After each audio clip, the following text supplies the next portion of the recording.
नमस्कार साथियों, मैं नेहा शर्मा कुंजल क्लासेस में आपका हार्दिक स्वागत और हार्दिक अभिनंदन करती हूँ। तो उठो जागो तब तक मत रुको जब तक अपने लक्ष्य की प्राप्ति ना हो जाए। उठो जागो तब तक मत रुको जब तक अपने लक्ष्य की प्राप्ति ना हो जाए। तो अपने को उठना है, जागना है और अपने लक्ष्य को प्राप्त करना है, क्योंकि 2025 है वो वैकेंसियों का वर्ष है। इस वर्ष में इतनी वैकेंसी आई है कि हर डिपार्टमेंट में वैकेंसियाँ आ चुकी है। अब सीट लेना आपके हाथ में है। आप कौन से डिपार्टमेंट में जाना चाहते हो, कौन से डिपार्टमेंट से सीट निकालना चाहते हो। आपकी जो चतुर्थ श्रेणी कर्मचारी है वो भी एक बहुत बड़ी भर्ती आ रही है। आपके first grade, second grade, REET सभी की आ चुकी है लगभग। जेल प्रहरी मतलब कि आरएएस की सबकी आ चुकी है करीब। अब जो केवल आपको केवल और केवल पढ़ना है। कैसे आप सीट निकालते हो वो आपके ऊपर डिपेंड करता है। तो हम राजपूत काल पढ़ रहे थे, तो राजपूत काल में हम गहड़वाल वंश देख चुके थे। आज हम गुजरात का चालुक्य वंश देखेंगे। गुजरात का चालुक्य वंश, इसे सोलंकी के नाम से भी जानते हैं। गुजरात का चालुक्य या गुजरात का सोलंकी। तो गुजरात के चालुक्य, सबसे पहले हम जो भी वंश पढ़ते हैं तो उसके आदि पुरुष को देखते हैं। उसका जो मूल व्यक्ति कौन है, आदि पुरुष कौन है, मूल व्यक्ति को ही हम देखते हैं। तो इसका जो मूल व्यक्ति है वो है मूलराज प्रथम। यहाँ लाइट का फोकस आ रहा है तो मैं इसको नीचे लिख देती हूँ थोड़ा। मूलराज प्रथम कौन है? मूलराज प्रथम। ये इसका चालुक्यों का आदि पुरुष है। कौन है? मूलराज प्रथम। अब अनहिलवाड़ ये चालुक्यों की क्या है? राजधानी। क्या है? राजधानी। जो भी वंश पढ़ो उसका आदि पुरुष राजधानी। और जो शासक कौन कौन से, उनकी ट्रिक आपको याद होनी चाहिए। तो आपको लगभग आधा चैप्टर तो वही खत्म हो जाता है, क्योंकि जो शासकों का क्रम है वो आपको क्रम से याद होना चाहिए, नंबर से याद होना चाहिए। ये नहीं कि पहले कौन सा आ गया फिर कौन सा, क्रम से आपको याद होने चाहिए। फिर है इनका शासन, यानी चालुक्यों का जो शासन रहा था वो रहा था 10वीं शताब्दी से 13वीं शताब्दी तक। चालुक्यों का धर्म था वो था जैन धर्म। कौन सा धर्म था? जैन धर्म। चालुक्य के शासकों का क्रम यह है, सबसे पहले मूलराज प्रथम, फिर भीमदेव प्रथम, कर्ण, जयसिंह, कुमारपाल, अजयपाल, मूलराज द्वितीय और भीम द्वितीय। ये इनका क्रम है और आपको इनको क्रम से ही याद करना है। यह नहीं है कि पहले मूलराज पढ़ रहे हो, फिर कर्ण पढ़ रहे हो, फिर जयसिंह पढ़ रहे हो, फिर मूलराज द्वितीय पढ़ रहे हो। ऐसे नहीं पढ़ना, आपको नंबर से और क्रम से पढ़ना आपको, ठीक है। फिर है भीमदेव प्रथम। भीमदेव प्रथम ये चालुक्य वंश का सबसे शक्तिशाली या सर्वश्रेष्ठ, शक्तिशाली भी बोल सकते हो, और यह सर्वश्रेष्ठ शासक है भीमदेव प्रथम। इसका पुत्र कौन था? कर्ण। कौन था पुत्र? कर्ण, जो शासक बना था। मंत्री विमल शाह है। इसका जो मंत्री था वो था विमल शाह है। विमल शाह ने देलवाड़ा सिरोही में जैन मंदिर का निर्माण भी करवाया था। जो देलवाड़ा जैन मंदिर है सिरोही में, उसका निर्माण इसके मंत्री विमल शाह ने करवाया था। ये क्वेश्चन कई बार एग्जाम में पूछा जा चुका है, तो इसको इम्पोर्टेंट लगा लो। भीमदेव के समय महमूद गजनवी ने सोमनाथ मंदिर पर क्या किया था? आक्रमण किया था और उसको लूटकर ले गए थे। कौन? महमूद गजनवी। मंत्री विमल शाह ने देलवाड़ा में जैन मंदिर का निर्माण कराया। भीमदेव ने मालवा के राजा भोज को, किसको? भोज को हराकर धारा नगरी को लूट कर ले आए थे। यानी भीमदेव इतना शक्तिशाली था कि मालवा का एक शासक था, कौन? राजा भोज, उसको हराकर धारा नगरी को लूटकर ये ले आए थे। फिर है जय सिंह। ये चालुक्य वंश का सबसे प्रतापी सम्राट है, प्रतापी राजा है या शासक है। इसने क्या किया था कि मालवा का जो शासक था यशोवर्मन को हराकर अवंतीनाथ की उपाधि धारण की थी। किसकी उपाधि धारण की थी? अवंतीनाथ की। मालवा का जो शासक था यशोवर्मन, उसको हराया था और अवंतीनाथ की उपाधि धारण की थी। फिर है सोमनाथ मंदिर की यात्रा करने वाले तीर्थयात्रियों से कर को समाप्त किया। यानी कोई भी व्यक्ति जो सोमनाथ मंदिर की यात्रा करते थे, तीर्थयात्री बनकर आते थे, तो उनसे किसी भी प्रकार का कर नहीं लिया जाता था। ये कर जय सिंह ने समाप्त किया था। इनकी उपाधि थी सिद्धराज। जो सिद्धराज है ये इनकी उपाधि है। किसकी? जय सिंह की उपाधि है सिद्धराज। तो आप इसका स्क्रीनशॉट ले लीजिए, और स्क्रीनशॉट ही नहीं, साथ के साथ नोट्स भी बना लेना और साथ के साथ याद भी कर लेना, क्योंकि ये आपके लिए मक्खन का काम करेगा। ये नोट्स मक्खन का काम करेगा, मतलब कि आपको केवल घोल कर पी जाना है और किंतु परंतु नहीं करना है। और नोट्स के नीचे जगह छोड़ देना, और कोई आपको नई चीज़ मिले तो वहाँ ऐड कर लेना, ठीक है।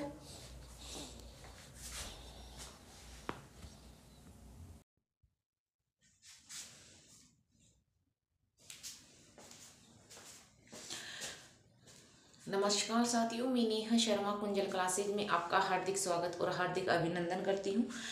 आज जो हमारा राजपूत काल हम चला रखे थे, उसका ये अगली स्लाइड है कि जय सिंह, मैं जय सिंह तक आपको उस स्लाइड में बता चुकी थी, और जय सिंह का अगला पार्ट इसमें है कि जो जय सिंह, जिसको सिद्धराज, जिसकी उपाधि थी सिद्धराज, जिसकी उपाधि थी सिद्धराज, तो ये शैव धर्म को मानता था। किस धर्म को मानता था?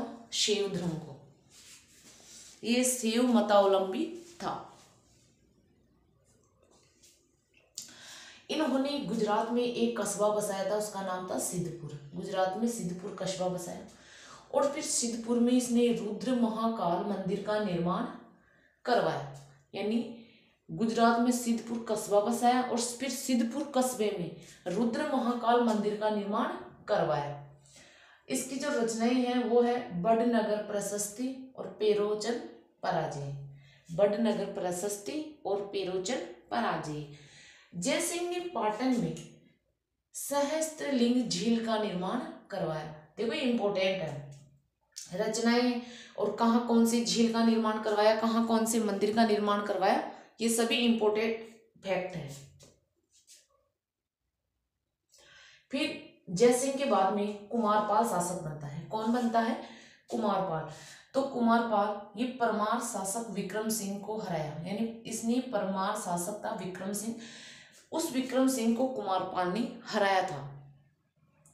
और ये शैव धर्म को छोड़कर, यानी शैव धर्म ही था तो उसको छोड़कर इसने जैन धर्म को अपना लिया था। यानी जैन धर्म से इसका लगाव हो गया था, यानी शैव धर्म को नहीं मानता था और जैन धर्म ये बन गया था। इनकी पत्नी का नाम जलहन देवी था। क्या नाम था? जलहन देवी। अपने राज्य में जुआ, वेश्यावृत्ति, शराबबंदी और पशुवध पर प्रतिबंध लगाया। देखो इन्होंने कितने अच्छे काम किए हैं। जुआ, क्योंकि जुआ खेलना, वेश्यावृत्ति करना, शराब पीना, ये बहुत घातक आदतें हैं। अगर एक बार इंसान में लग जाती है तो ये छूटना बहुत मुश्किल हो जाती है। लेकिन इस शासक ने जुआ, शराबबंदी, वेश्यावृत्ति और पशुवध पर रोक लगाई थी। बहुत अच्छा कार्य किया था इसने। फिर है आपके कुमारपाल के बाद अजयपाल शासक बना। यानी अजयपाल ने कुमारपाल की हत्या कर दी थी, कर दी या फिर करवा दी। फिर कुमारपाल के बाद अजयपाल शासक बन गया। अजयपाल का जो प्रधानमंत्री है, पीएम, वो है कपरदीन। देखो ये नाम याद रखना आपको। प्रधानमंत्री कौन था, रचनाएं कौन सी थी, किस कस्बे में किस मंदिर का निर्माण करवाया, किस झील का निर्माण करवाया, ये इंपॉर्टेंट है।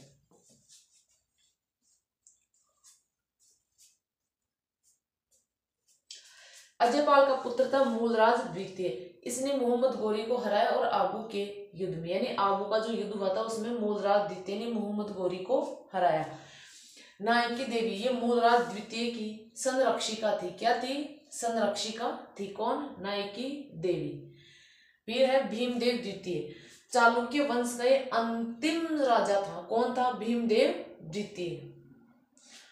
भीमदेव द्वितीय चालुक्य वंश का अंतिम राजा था। और भीमदेव के समय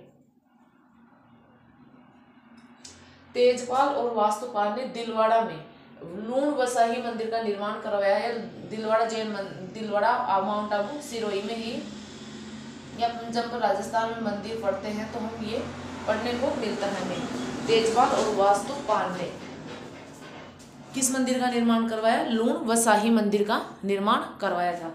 तो ये चीजें अब आपका जो ये है चालुक्य वंश कंप्लीट हो गया है। इसके बाद में हम पाल वंश को देखेंगे, या जो फिर अदर वंश है उसको हम देखेंगे। लेकिन ये आपको साथ के साथ में याद होना चाहिए। ये नहीं है कि हम नोट्स बनाकर सजाकर इनको रख रखे हैं और साथ के साथ में आप इनको याद करते रहना। देखो, एक बच्चे का कमेंट आ रहा था कि क्या मैं अलग से वीडियो बनाती, लेकिन नहीं बनाऊंगी क्योंकि इतना टाइम मेरे पास नहीं है। क्योंकि BSTC जिन्होंने कर रखी है वो लेवल 1 के एग्जाम दे में बैठ सकते हैं, लेवल 1 के लिए पात्र होंगे। और जो B.Ed वाले हैं वो लेवल 2 के लिए पात्र होंगे। भाई साफ साफ क्लियर लिखा है कि जिसके पास BSTC है, जिन्होंने BSTC है, चाहे वो BA हो चाहे MA हो, वो लेवल 1 के योग्य है। और चाहे B.Ed हो, B.Ed की जिसके पास डिग्री हो, चाहे BSTC की भी हो, लेकिन B.Ed की होना जरूरी है। चाहे वो MA हो, B.Ed हो, कुछ भी हो, लेकिन B.Ed की डिग्री उसके पास होना चाहिए, तो लेवल 2 के लिए पात्र है। अब आप जिद मत करो कि विज्ञप्ति में क्या लिखा हुआ है क्या नहीं। यही है कि BSTC वालों के लिए लेवल 1 और B.Ed वालों के लिए लेवल 2। B.Ed वालों के लिए लेवल 1 हो सकता है, लेकिन BSTC वालों के लिए लेवल 2 नहीं हो सकता है ना। तो आप फालतू की बातों में अपना दिमाग ना दौड़ाए। जो BSTC वाले हैं वो लेवल 1 में भरिए और B.Ed वाले हैं वो लेवल 2 में भरिए और तैयारी करो आप। ये फालतू की बातें हैं, इधर उधर दिमाग चलाने की जरूरत नहीं, अपना टाइम व्यर्थ गंवाने की जरूरत नहीं। क्योंकि आप लोगों को, जिस हर बंदे को केवल और केवल एक सीट चाहिए, आपको 10-15 सीट तो चाहिए नहीं। तो आपको एक सीट चाहे लेवल 1 में भरो चाहे लेवल 2 में, आपको और केवल एक सीट निकालनी है। तो आप मेहनत करोगे तो आप किसी भी फील्ड में जा सकते हो, वहाँ आप सफल हो जाओगे। अगर मेहनत नहीं करते हो तो आप 10 फॉर्म भर दो, किसी में आप सफल नहीं हो सकते। ये है। अब ये आपका दिमाग है मैं फर्स्ट ग्रेड में भी भरूंगा, सेकंड में भी, ब्रीट में भी, तो ऐसा बंदा कभी सक्सेस नहीं हो सकता है। जो एक टारगेट लेकर चलता है वो ही बंदा सक्सेस होता है। हाँ, एग्जाम दो, आप अपने एक्सपीरियंस के लिए एग्जाम दे सकते हो, लेकिन टारगेट आपका एक होना चाहिए, है ना। तो आप फालतू में अपना कीमती, जो कीमती नहीं बेस कीमती समय को फालतू में व्यर्थ ना गवाए। मेरा कहना तो ये है, और आपकी मर्जी, जो चाहो वैसा करो, मुझे कोई मतलब नहीं है। लेकिन एक जब गुरु फटाता है तो उसको अपने बच्चों को मोटिवेशन देना बहुत ज़रूरी हो जाता है, क्योंकि उनको दिशा बतानी बहुत ज़रूरी हो जाती है, क्योंकि वो भटकते रह जाते हैं। मैं फर्स्ट ग्रेड की करूँ या सेकंड ग्रेड की या रीट की, है ना। तो टारगेट एक होना चाहिए, एग्जाम चाहे आप दे सकते हो। तो मिलते हैं अगली क्लास में। जय हिंद, जय भारत।